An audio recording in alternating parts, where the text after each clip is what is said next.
My favorite room is probably my office here. I just feel so lucky to have an office in this incredible place, and I love being here. A close second, though, would actually be the House of Representatives, because it's where I first served, and there's just something special about that room and what happens there with 75 really normal people coming together, and the weight of the responsibility that exists in that chamber is pretty incredible. That's a very hard question. I think my favorite piece of artwork is one actually right here in my office, and it's one that means something to me because it's a painting by someone who lives in Sanpete County, a friend of mine, Brad, and it's Spring City. It's a location in Sanpete County, just not far from my own house. But there's a lot of layers in this painting. You can see the old Pioneer Cemetery. You have to really look for it. But there's also a pathway leading around a pond to light. So it's that contrast of light and darkness, and life and death, and just the beauty that surrounds. And it has very special meaning to me, and when we were able to bring in when I became the Lieutenant Governor. So my favorite time of year or day is when the kids are here.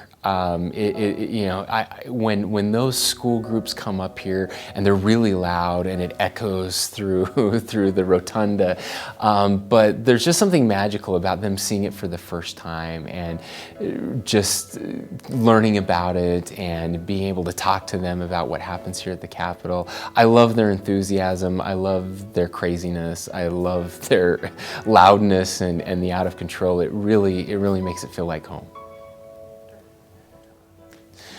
Well, it's important, one, because it is the capital of the state of Utah, and Salt Lake City holds that designation as the capital city. But as the Capitol building, again, it represents all of us. It doesn't matter, if you're a Republican, a Democrat. It doesn't matter if you're religious or an atheist or what religion. Every person who is a citizen of the state of Utah is represented by this building. But I think it's more than that. I think I'm so grateful as we celebrate the 100 years for the foresight, the vision of those that made the decision, as we were able to look through some of those documents and to realize how controversial it was to build this huge building, this very ornate building.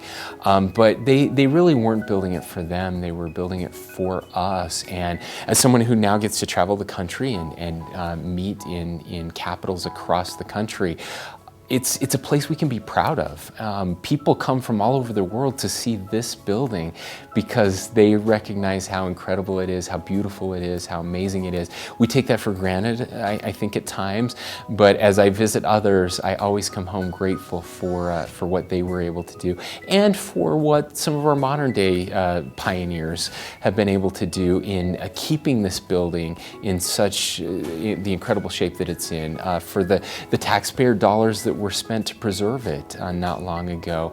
These are things I think we can all be proud of, and it represents the institutions of the state of Utah.